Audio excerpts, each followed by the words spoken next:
Welcome to Brilliant Creatures. I'm Gail. I'm Stephen. Let's see what's on today's show.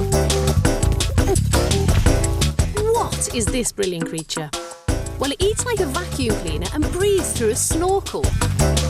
Meet the vulture man of South Africa and find out why he loves these ugly birds so much, though sometimes the feeling's not mutual.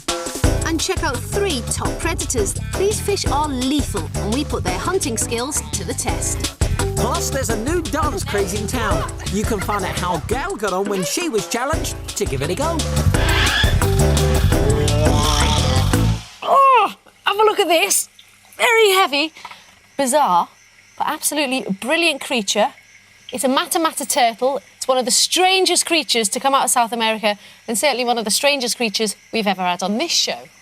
Now, the word Matamata means I kill, and it's very good at it.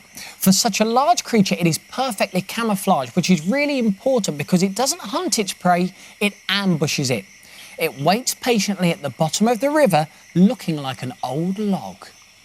Now, just like us, Matamata turtles need to breathe air. But if every time they had to breathe, they went up to the surface of the water, broke the surface with their head and took a gulp of air, well, they'd give away their hiding place. All the fish would scatter and they wouldn't have anything to eat. So what they do is they go close to the surface and their neck sort of extends. And then they stick that little snorkel-like nose just above the surface of the water and they breathe in that way. That just looks like a stick, so the fish are none the wiser. Now, another brilliant way it disguises itself is by the fact that its head actually looks incredibly like a fallen leaf. Now, have a look here. See these frills and bumps along its neck here? Well, when the Matamata turtle is in the water, these just sort of float and drift around in the water and they look like algae. But they're actually there for a very important reason. The turtle uses those to detect movement. Now, if there's a sudden ripple in the water, like this, the frills will pick that up and the turtle can prepare for ambush. Now, we're going to try this out and see if the Matamata will actually ambush some food. Now, what we do is put it into the water, and when the fish gets too close, the Matamata will open its mouth. Oh, he's got it! Oh, now watch. He'll open his mouth. The water will flow through. That was so... Taking the fish with it, get ready. Get ready. That was quick. Look, dragging the fish in. Oh. Now he'll squeeze the water out, and then he'll... Look, the water's coming out, and he'll swallow the fish. The Matamata. It is a cool turtle. So cool, in fact, they named it twice.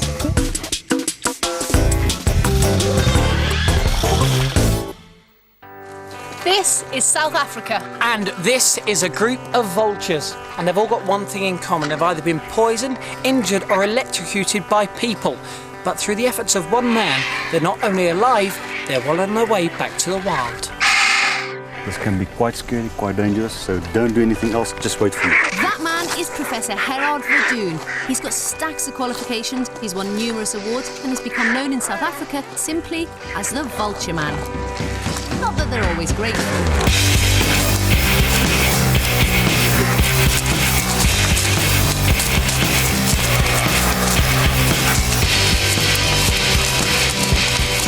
This new arrival is a Cape Griffin vulture with suspected poisoning. Gerard needs to take a blood sample to identify the poison and treat accordingly. You can maybe just pull the wing out for me. When a bird comes down with injury or poisoning or having broken a wing on a power line, the first thing we do is to stabilize the bird. Then it goes off to a vet for treatment, and it comes back to the wild for the full rehabilitation process. Okay. We're going to try and take a blood sample now. Here we go. If he wants to survive, I've got to take the blood sample to a lab and find out what's wrong with it, because if it's lead poisoning, I need to put him on special treatment for about 6 months. Not yet. Yeah, got it. Paper ready, please. Yeah. Put it on the needle, no pressure. Yeah. And apply the pressure, keep the pressure there. Okay. Oh, you'll be such a good nurse. Perfect. A lot of Gerard's vultures are born here and then released into the wild. 27-year-old Victor is a breeding male who's dad to loads of babies. He's starving, he hasn't been... The captive bred babies are put into cages with wild birds so they can learn to be proper vultures. Don't forget. This little one is being hand-fed to keep him nice and strong. You have to be careful working with vultures. They are powerful beasts with very sharp talons, and they're very inquisitive animals.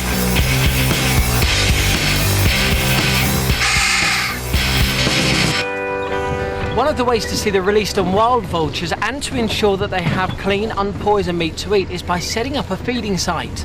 Now, Herard's managed to persuade landowners all over the country to set up these feeding sites to help the vultures, and they drag a carcass into a prime spot where the vultures will come and feed, and they call them vulture restaurants. Well, what else would you call them? Try smelly dead cow. That's it. Be strong, please, be strong. It's all for the sake of conservation. There's vulture food in the way.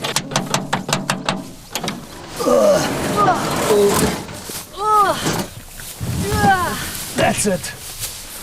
And now all you have to do is sit back and see who comes to the party.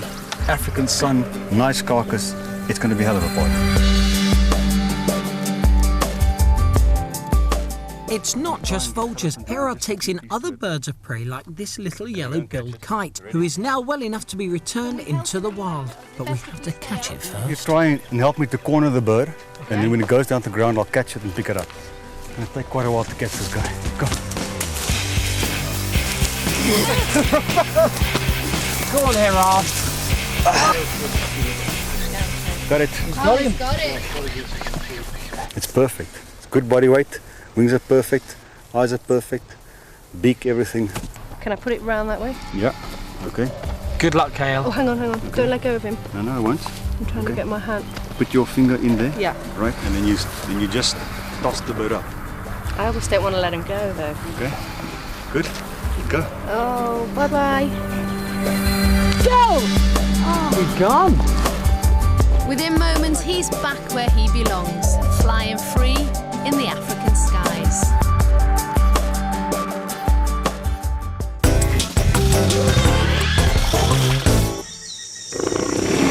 When you think of predatory animals, you might think of tigers, lions, even wolves. But I'll bet not many of you thought of a fish. Well, we've got 3 fishy predators here in the studio that all have a very imaginative way of hunting down its prey. This fish is called the pinecone fish, and it protects itself with its bony scales and spikes, which stops it from getting eaten. But with this armour, it actually slows it down, so it's a clumsy, slow swimmer and finds it very hard to catch fast-moving fish. But he has developed a very clever technique to hunt his prey. What he does, he attracts the fish using light. You see, when it gets dark, he just swims around and he opens its mouth. And around its jaw, it's lined with live colonies of bacteria that actually glow in the dark. Now, if you take a close look, can you see that red picture there? That's on either side of its mouth. When it opens its mouth, it shoots out 2 beams of fluorescent light. The fish, the prey, is attracted to the light, and just watch what happens. Oh, before you know it, it's all over. It's fish food. Absolutely lethal. Well, I've got a couple of lethal fish in this tank. These are stonefish. Now, if you can actually manage to see them, you'll easily be able to guess why they've got their name. They're seriously poisonous predators. But these fish aren't streamlined speed killers, they're ambush killers. Now, what they do is they lie in wait on the seabed using that fantastic camouflage. And, well, I tell you what, we're going to actually give them some bait and hope that they'll be able to show us exactly how they catch their prey. Oh, look. He's moving. And oh, look, the camouflage is broken. It's just like a stone opening its mouth, and the food was completely engulfed. And finally, the fisherman of the fish world. It's called the anglerfish, and it's just here. Now, just like the stonefish you've just seen, it actually uses camouflage to disguise itself. Unlike the pine cone, it actually attracts its prey closer to increase the chances of a kill. And we're going to try it out. So we've got the prey in here. Gotta come over and watch this. Just pour this in. Now, let me just explain. Just like a fly fisherman's got a fishing rod, well, so has the anglerfish. It's got a rod on the back of its head to attract the fish. It's the jerky movements that bring them closer to him. Oh, look, there's one in the middle. Oh, there it is. Look, you see, just like a fly fisherman, he actually gets his rod out from the back of his head, and the jerky movements attract the fish, And then fingers crossed, get ready for it. But look, see the lighter one is just moving in as well. He's moving in on the shrimp. He's just letting the other one do all the work. They're both looking at Who's it. gonna... Oh, look! The other one got The it! right one got it. Sneaky. Well, there you have it.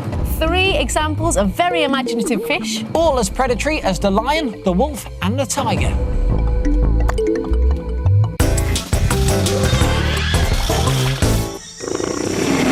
If you've ever had a dog, the chances are you've trained it to obey simple commands. Ginny, sit. Lie down. Roll over. Good girl. Good girl. That is impressive, isn't it? But some people can actually train dogs to a much higher level. And I'm not talking about stay or fetch. No, I'm talking canine choreography. Yep, dancing for dogs. This is Kath and her dog Ginny, performing a section from a dance routine which they perfected for the dog show Profits. Oh, that was so good. That was excellent. Ginny. Thank you so much. Sit. Tell me, is Good the dog dancing stuff, is it popular? It's getting more and more popular. We're demonstrating at places like Crufts and all over the country, so people are beginning to learn what it's all about. You're not out of breath, are you? No, I'm not, no. But it I must can keep go you- on a bit longer than this. OK, well, the thing is, right, Gail's challenge today is she's got to take the part of Kath. Ginny. And she is actually going to try and perform a top-quality dancing dog routine. Try and perform is actually the right thing to say. Now, it usually takes Kath about 4 months to get a routine like that perfect to go into a show. I travelled up to Sheffield to Kath's home to get a bit of early training in, but I didn't have 4 months, obviously. I had 3 hours, and it shows. This, I think, is going to make you laugh. This is Gail in training. Come on. Front next. Round. Over. Good girl. 12. Spin. Dizzy. Ginny. OK. Ginny, where are you going? What's she doing? Dog's gone mad. Round. Go that way. Shimmy. OK, so that was Gail in the training section. Did you get better towards the end of the day? That was the end of the day. Right. Oh, boy, I can't wait for this. Right, are we ready, Kath? Let's stand back here. Good luck to you, McKenna. I think I'll be needing that, Mr. Mulhern. Here we go. Come on, Ginny. Touch. Okay, next. Oh, down. Next. Through. Spin. Twirl. Touch. Down. Over. Oh, I like that one. Twirl. Spin. And touch. And I like. Did you enjoy? You're getting quite good at that, Ginny. Yeah, Ginny's gone. What did you think then, Kath? Was that good? She improves, doesn't she? She's getting Yes. Perhaps it needs a little longer. Couldn't get any worse, could it? I tell you what, though, it's quite hard work. I know I made it look so easy, but it is quite hard and good exercise, and it does make you very close to your dog. I might even try it with my dog. Look at him, he's crying with laughter.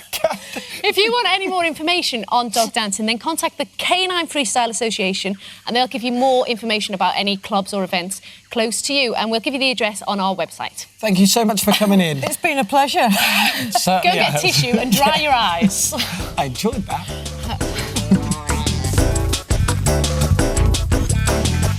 Well, that's it for today's show.